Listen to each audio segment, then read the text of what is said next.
Latinoamérica está viviendo un gran cambio en materia de administración e impartición de justicia, y este es el caso no solamente de países como Perú, Ecuador o México, sino la mayoría de los que conforman Latinoamérica.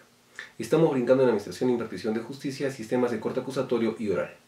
¿Pero esto qué significa? ¿Qué significa que hoy nuestra justicia esté guiada por un sistema acusatorio? Esta es la base de toda la labor que hacemos dentro de cada uno de nuestros despachos judiciales, dentro de la tarea que realiza el Ministerio Público y la policía. Y significa algo muy sencillo, que hoy existe una clara separación de funciones entre la labor que hace la parte acusadora y por otro lado la tarea de la defensa frente a la autoridad judicial. Es decir, hoy existe de manera clara esta separación de funciones donde la parte acusadora tiene la carga de la prueba y trabajará de la mano con la policía y peritos a efectos de poder demostrar su pretensión acusatoria al momento de llegar al juicio oral. Por otro lado encontramos a la defensa y al imputado. La defensa estará enfocada a velar por los derechos del imputado y por supuesto por sus intereses. Finalmente la autoridad judicial. Hoy esta autoridad judicial está enfocada a una tarea relativamente pasiva, donde simple y sencillamente en las audiencias, en primer momento por lo menos, escuchará las pretensiones del Ministerio Público o parte acusadora y de la defensa, resolviendo en base a estas. Es decir, un sistema acusatorio va de la mano de una clara separación de funciones, donde el Ministerio Público es el responsable de la carga de la prueba, la defensa deberá por los intereses del imputado y la autoridad judicial deberá por el respeto a los derechos humanos y resolver en base a las solicitudes de las partes. Por otro lado tenemos un sistema acusatorio y también oral. ¿Qué es la oralidad? La oralidad significa la preponderancia y el uso de la palabra frente a la escritura. Este viene a ser un instrumento principal que produce la comunicación oral entre las partes, ya sea como emisor o receptor, cuya eficacia radica en la comunicación es oral y no escrita. Por tanto, no solamente escuchamos el mensaje o la información en vivo y en directo, sino también apreciamos la comunicación corporal a través de los gestos, los ademanes y el nerviosismo que pueda mostrar la persona al hablar. Por lo tanto, la oralidad resulta ser el mejor medio o mecanismo para la práctica de la prueba, ya que a través de la misma se expresan tanto las partes como los testigos y peritos. En consecuencia, la oralidad no significa que se esté sentado en una audiencia con escritos, declaraciones, actas o dictámenes simple y sencillamente leyéndolos, lo cual afectaría la inmediación y el contradictorio. Es mucho más que eso. La oralidad es la declaración sobre la base de la memoria del imputado, víctima, testigos y peritos que se deben ser oídos directamente por las partes y los jueces. Y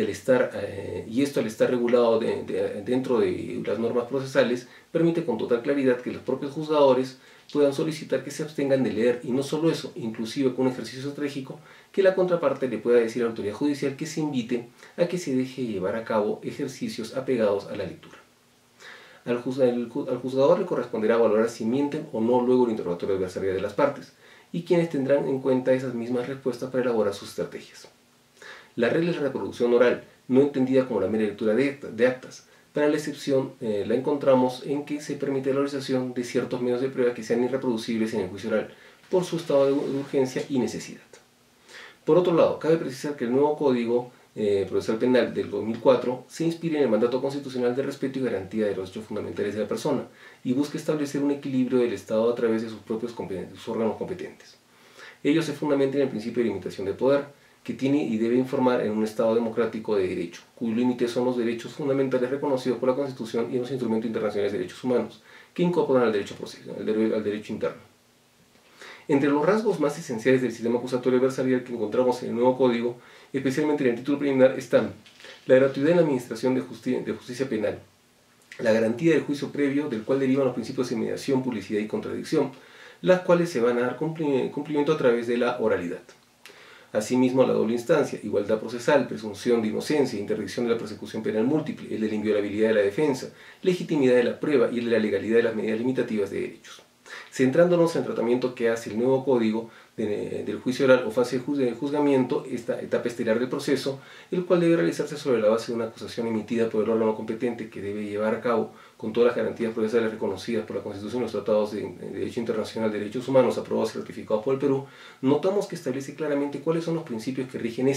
principios los cuales deben ser entendidos como reglas fundamentales o conjunto de indicadores que garantizan el correcto manejo y desarrollo durante el inicio y culminación del enjuiciamiento. Encontrando el principio de inmediación. ¿Qué significa?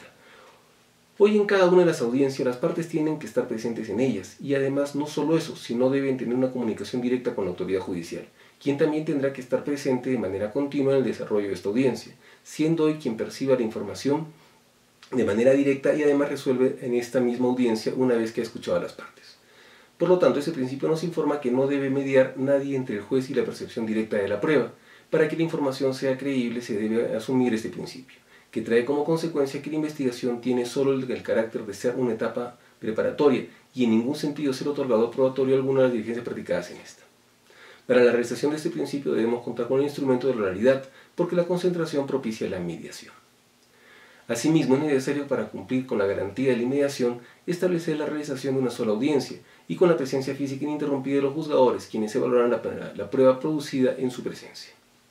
En virtud del principio de mediación, el juzgador no podrá utilizar como prueba los simples actos o medios que se encuentran por escrito, sino por el contrario toda prueba o fuente de prueba, entre otras el interrogatorio de los testigos y el examen de los peritos. Tienen que estar presentes en la audiencia para que puedan declarar lo que saben. Las excepciones a esta regla vendrían a ser la prueba anticipada y la prueba preconstituida, quienes tienen su fundamento en la necesidad y la urgencia, rigiendo la inmediación plenamente por el resto de la actividad probatoria. El principio de contradicción. Este camina de la mano de la posibilidad que tienen hoy las partes de garantizar que cada una de sus manifestaciones, argumentos, pruebas, puedan ser controvertidas de manera inmediata, con una igualdad de fuerzas o de armas, teniendo que escuchar por supuesto el juzgador a todas las partes antes de poder resolver y quienes realizarán libremente todo lo posible para desvirtuar o controvertir el caso de la contraparte.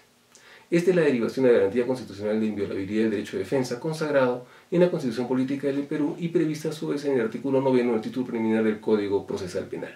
así como en el Plano Internacional de la Convención Americana de Derechos Humanos y en el Pacto Internacional de Derechos Civiles y Políticos. Cabe precisar que, mediante el derecho de defensa, la contradicción o el derecho a contradecir al imputado se da durante todo el proceso y en mayor medida dentro del desarrollo del juicio oral.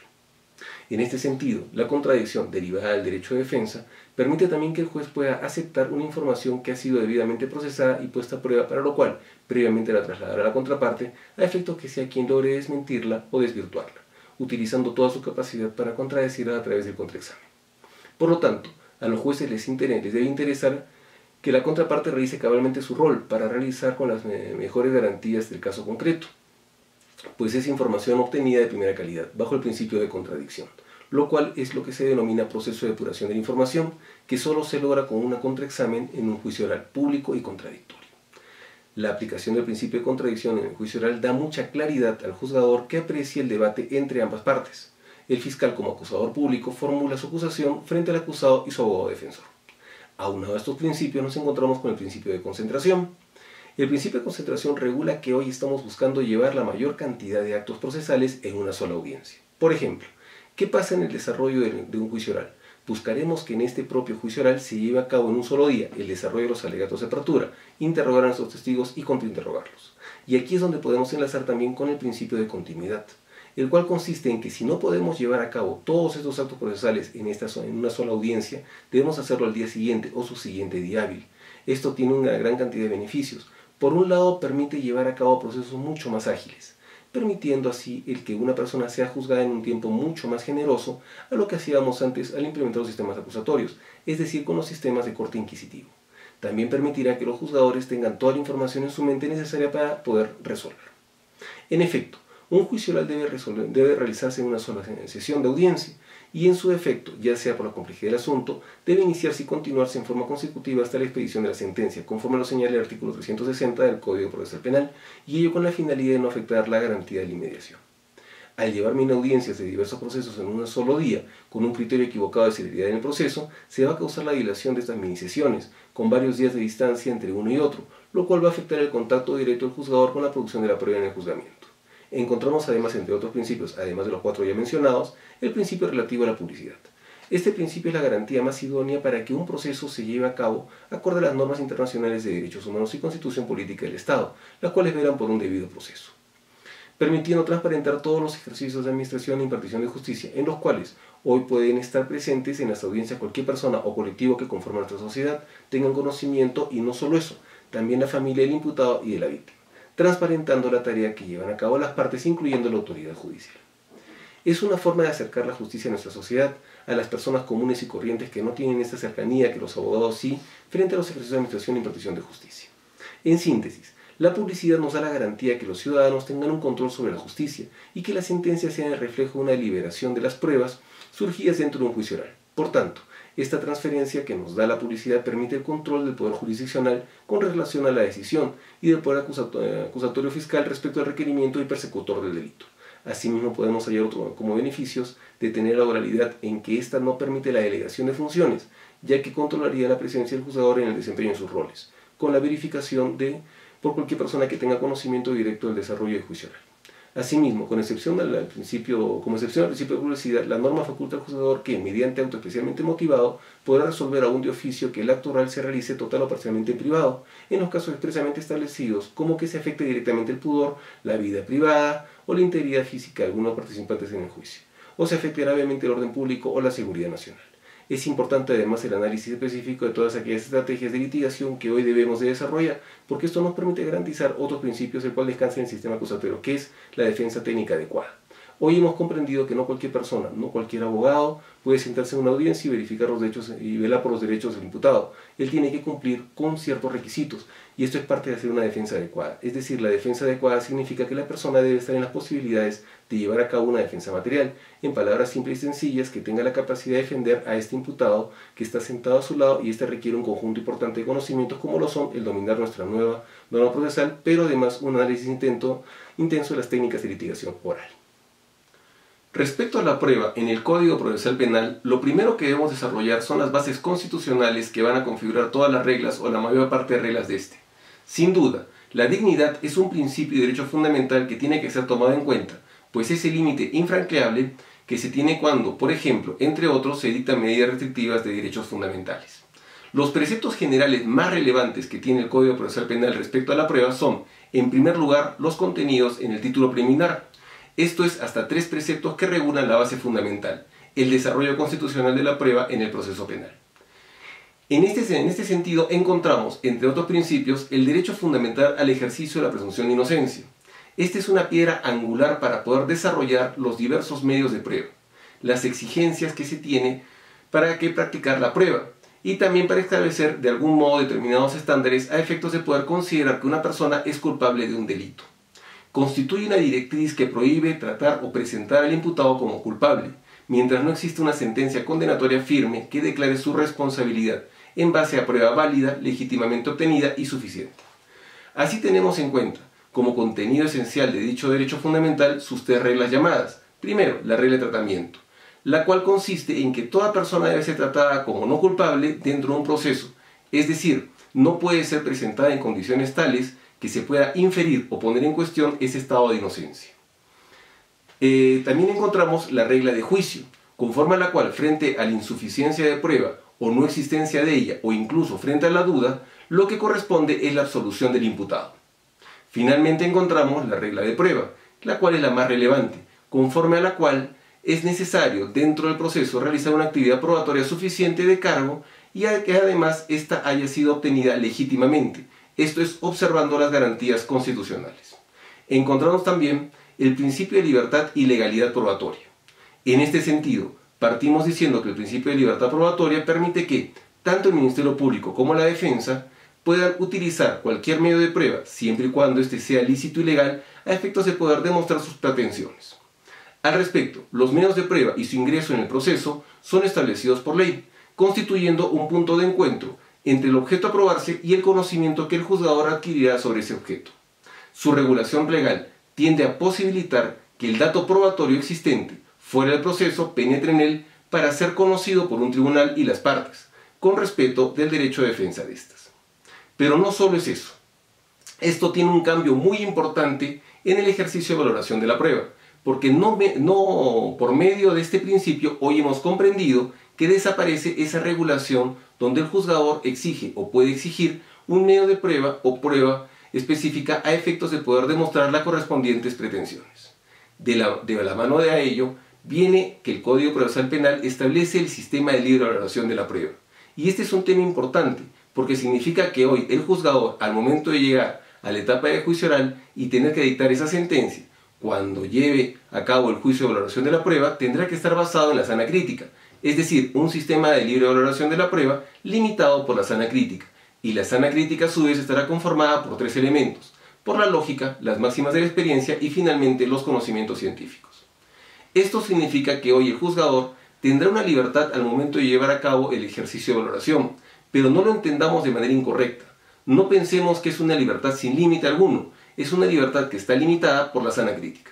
De allí la relevancia que al momento de llevar ejercicios argumentativos por parte de los litigantes, por ejemplo, en los alegatos de clausura, debemos de tener en cuenta qué significa ese elemento de la sana crítica. Y no solo sino también la lógica, las máximas de la experiencia y los conocimientos científicos, porque esto formará parte del análisis que llevará a cabo el juzgador al momento de valorar, por lo tanto, y este deberá estar basado en las argumentaciones que las partes llevan a cabo en sus alegatos de clausura, basados en estos tres elementos. Está cambiando lo que estamos realizando hoy por administrar y impartir justicia, y esto significa que, sin importar si somos Ministerio Público, defensores o autoridad judicial, tenemos que llevar a cabo un ejercicio intenso de preparación y de estudio. Ha cambiado de manera muy importante la administración e impartición de justicia, pero no solo eso, también requiere que empecemos a trabajar en el desarrollo de nuevas habilidades, porque hoy en audiencias de corte oral no significa simplemente conocer el código, los criterios de la Corte Interamericana o los tratados internacionales, sino significa además que se debe desarrollar habilidades adecuadas para, por ejemplo, llevar un ejercicio adecuado de comunicación en la audiencia, una adecuada toma de nota en base a las manifestaciones que hace la contraparte para que se esté en posibilidades reales de controvertir toda esta información.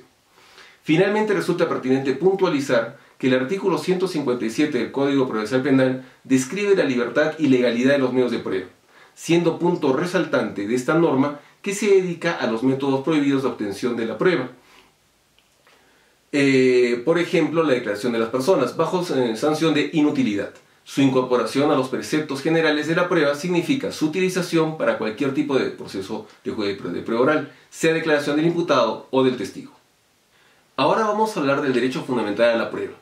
Este derecho fundamental, que también se va a elegir como piedra de toque para el desarrollo de las reglas del llamado hecho probatorio, en cuanto se refiere que pueden utilizarse los medios de prueba pertinentes por parte de los sujetos procesales.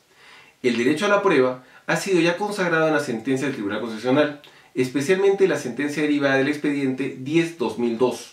proceso de inconstitucionalidad a propósito del control de la legislación antiterrorista, en cuyo fundamento jurídico número 160 y siguientes se desarrolla este derecho a la prueba como un derecho que forma parte de este gran derecho llamado debido proceso, previsto en el artículo 139, inciso 3 de la Constitución Política del Perú, y que está contenido por lo menos nuclearmente, o como dice el Tribunal Constitucional, bajo la idea del contenido constitucionalmente protegido.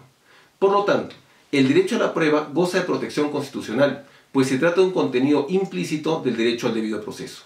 En este sentido, el derecho a la prueba tiene diversos ámbitos de protección. En primer lugar, toda persona tiene derecho, dentro de un proceso, a ofrecer o aportar pruebas. En segundo lugar, tiene derecho a que esta prueba que ha sido aportada u ofrecida sea admitida. En tercer lugar, que esta prueba que ha sido admitida sea practicada. Y en cuarto lugar, que esta prueba que ha sido practicada sea valorada. Por lo tanto, no es suficiente que toda persona pueda alegar y presentar pruebas, sino además que estas pruebas sean efectivamente practicadas, y que tampoco sería suficiente que solamente se practiquen las pruebas y finalmente el juzgador no las tome en cuenta al momento de la valoración. De cara también a la tutela constitucional efectiva, se requiere que haya una decisión fundada en derecho que tomen en consideración todo lo alegado y presentado como evidencia por las partes. Pero tampoco bastaría que únicamente los medios de prueba puedan ser practicados y valorados, sino también que forma parte de este contenido constitucional el que toda persona tiene derecho a que se asegure o se conserven las fuentes de prueba, mediante los mecanismos ya sea de prueba anticipada o de prueba preconstituida. Además, en la sentencia del Tribunal Constitucional derivada del expediente 1014-2007, proceso habeas corpus caso Luis Federico Salas Guevara Schultz, el Tribunal Constitucional ha establecido de forma que forma parte de este derecho constitucional protegido el de la motivación del razonamiento probatorio o de los resultados probatorios o criterios adoptados. Entonces, vamos a ver que ya hay un desarrollo constitucional preciso, bajo interpretaciones del Tribunal Constitucional, y que este ha sido ya desarrollado puntualmente en el Código Procesal Penal, tanto como principio rector como en las diversas reglas que se contienen, tanto de carácter general como específico respecto de cada uno de los medios de prueba. Asimismo, existe el principio de legitimidad de la prueba. Este principio vamos a encontrar en él mismo la ya conocida prueba prohibida o prueba ilícita, la cual es aquella obtenida con violación de derechos fundamentales. Cabe precisar, en cuanto a la base constitucional, que hay una exigencia de legitimidad en toda la actividad probatoria, no solo en la obtención de las fuentes de prueba, sino también en la práctica de las pruebas, particularmente en la obtención, pues esta por lo general se hace extra proceso, es decir, con anterioridad a que haya una investigación formal o la fase intermedia o el juicio oral propiamente dicho. Allí nos vamos a encontrar, por ejemplo, con todo lo concerniente a los medios de investigación o a la búsqueda de fuentes de prueba, llámese intervenciones corporales, interceptaciones telefónicas, incautaciones, etc. El Código Procesal Penal establece como pauta de carácter general que debe ser observada por todos los sujetos procesales que las fuentes de prueba deben observarse en los procedimientos constitucionales establecidos. No quiere decir una lectura literal, que podría señalarnos de alguna manera que hay que observar las formalidades en el procedimiento de obtención, pero no solamente a ello se refiere esta disposición, sino que cuando se tiene que buscar fuentes de prueba o se tienen que obtener fuentes de prueba, lo que se tiene que respetar son los principios y derechos fundamentales, las garantías de carácter material, no solamente procesal, de modo tal que debe ser esta interpretación una interpretación correctora y principista, del respeto a los derechos y principios constitucionales en la actividad probatoria. Solo ello podría darle su legitimidad, solo ello podría otorgarles un canon de licitud.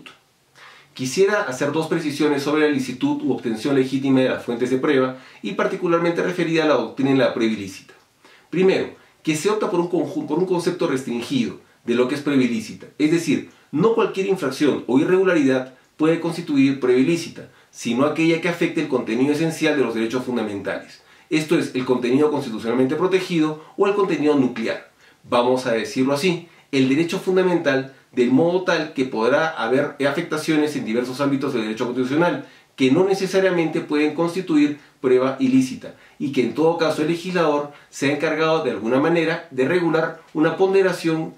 que solamente cuando se afecte este núcleo podrá considerarse que hay prueba prohibida, y en los casos en que no sea así, así podría estimarse la posibilidad de utilizar o aprovechar la prueba obtenida en tales circunstancias. Y segundo, el ámbito de protección no solo se circunscribe para efectos de aplicar, por cierto, la regla de exclusión a la prueba obtenida con violación directa de los derechos fundamentales, sino también a la llamada prueba derivada o de efectos reflejos, conocida en la doctrina como fruto del árbol envenenado. Esto es que, si se obtiene una fuente de prueba con infracción o violación de un derecho fundamental y posteriormente, en base a esa información obtenida en tales condiciones, se puede lograr la obtención de otra fuente de prueba, aunque sea legítimamente obtenida, esta segunda fuente de prueba traería como consecuencia, por contaminación de la primera fuente obtenida con violación constitucional, también su inconstitucionalidad, y por tanto sería aplicable la regla de exclusión, tanto respecto a la prueba directa como la indirecta. Se dice en la doctrina como jurisprudencia comparada que respecto a la prueba derivada o efecto reflejo de la prueba ilícita se da la mayor cantidad de excepciones a la regla de exclusión, como es el caso del descubrimiento inevitable.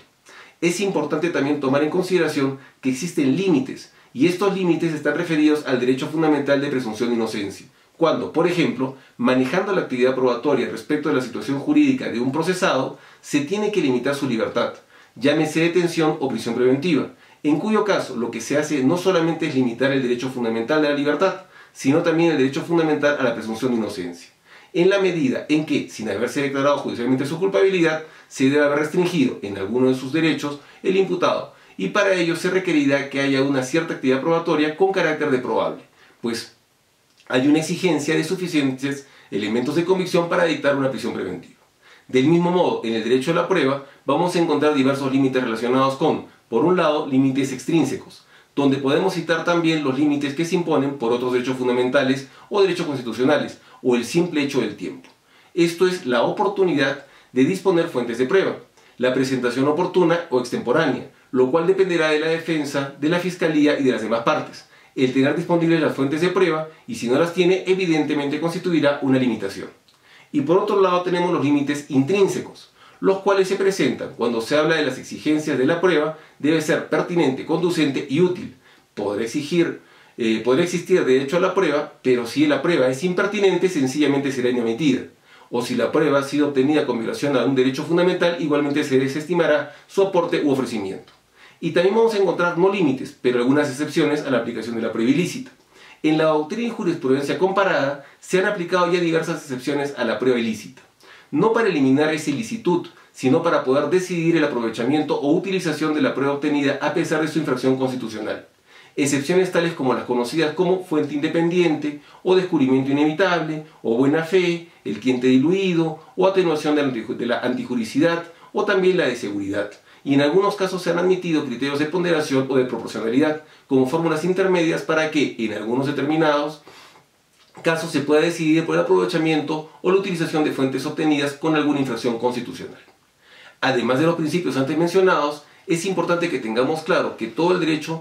desarrollo de las audiencias camina de la mano de un ejercicio de control horizontal. Es decir, hoy los jueces no tienen acceso al material probatorio, no contando con la posibilidad de observar las denominadas carpetas fiscales para poder resolver. Los jueces resuelven simplemente en base a lo que escuchan, de las manifestaciones de las partes, en esta audiencia de carácter oral. Es decir, Ministerio Público controlará la información que aporta la defensa y la defensa controlará la información que está aportando el Ministerio Público en esa audiencia. Esto significa que existe un control horizontal. De ahí la relevancia de desarrollar esas habilidades, una adecuada habilidad para escuchar y también así para tomar nota, porque esto nos permitirá hacernos cargo de todas las manifestaciones relevantes de la contraparte en la audiencia. Nuestro sistema acusatorio descansa en estos principios primordialmente, que hemos hecho mención en el video anterior y en el presente, los cuales deben ser vigilados por la autoridad judicial y respetados por las partes para poder tener un adecuado debido proceso,